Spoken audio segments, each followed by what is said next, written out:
Mastantuono. J'ai beaucoup de réserves sur ce gars-là. Mastantuono. Beaucoup de gâchis, beaucoup de déchets. Le timing n'est pas parfait. En première mi-temps, il a l'opportunité de marquer le 2-1. À la dernière minute, la première mi-temps dans le temps additionnel, il a le pied gauche fébrile qui tremble. Une frappe sans conviction dans les mains, dans les gants du gardien. Les amis, c'est le retour de la Ligue des Champions.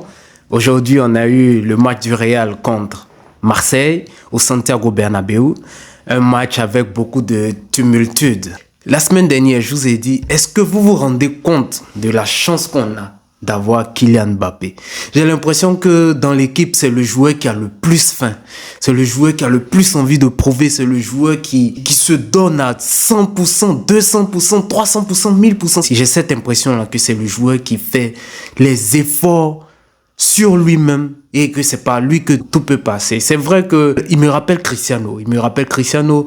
Ce joueur-là qui, malgré ses stats stratosphériques, il n'est jamais rassasié. Il a toujours faim, il a toujours envie de prouver, il a toujours envie de se dépasser. Et ça, c'est ce que j'apprécie. Et on lui souhaite cette année le Ballon d'Or. Et qui dit Ballon d'Or dit très bonne saison en Ligue des Champions, minimum finale.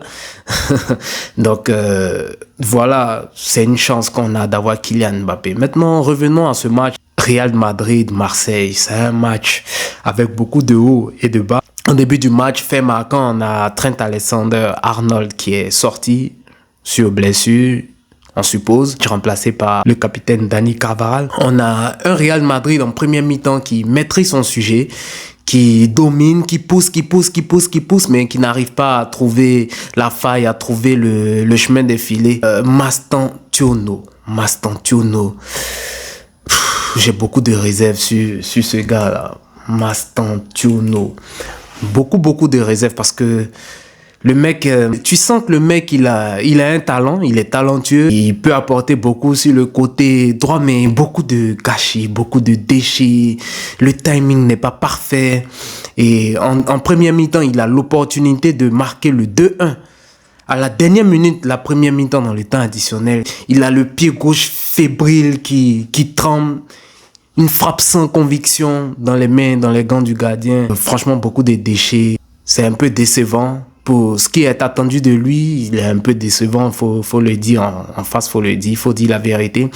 Mon Vinicius chouchou, je pense que aujourd'hui c'est disciplinaire le fait qu'il n'ait pas débuté le match.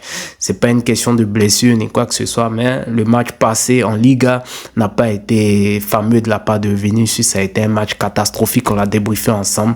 Donc il y a Rodrigo qui a débuté ce match-là, qui était bien sur le côté, tenté des combinaisons avec Mbappé et tout ça, mais voilà, en deuxième mi-temps, Vinicius est rentré, toujours pas grand-chose. La deuxième mi-temps a été un peu plus compliqué parce que Carvajal s'est pris un carton rouge. Je sais pas, cette année-là, l'équipe, on a quoi avec les cartons rouges en Liga là, le week-end dernier, Dinesen, il se mange un carton rouge. Aujourd'hui, autour du capitaine Carvajal, ce geste-là, même si il ne le touche pas, même si les règles du foot sont strictes, le geste, il est à proscrit, il est à éviter, il n'est pas à faire sur un terrain de foot. Donc, carton rouge, logique, même si cela nous frustre.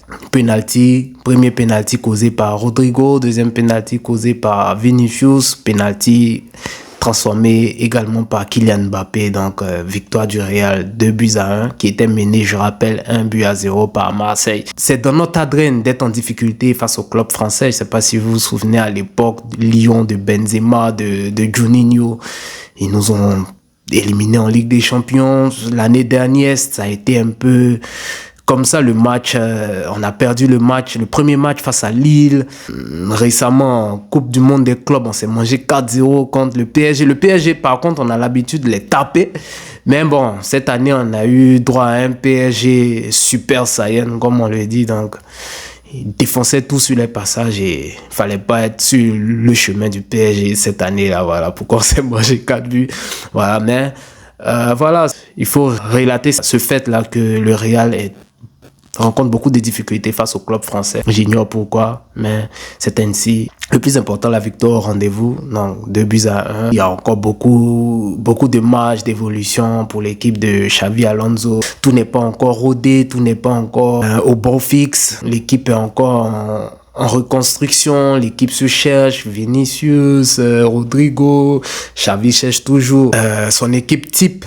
Il n'a pas encore trouvé, je suppose. Donc voilà les amis, pas grand chose à dire dans ce match. On attend la suite de la compétition, en espérant que les choses iront dans notre sens et que les choses iront pour le mieux. Les amis, on se dit à très bientôt, portez-vous bien, que Dieu nous garde, ciao ciao.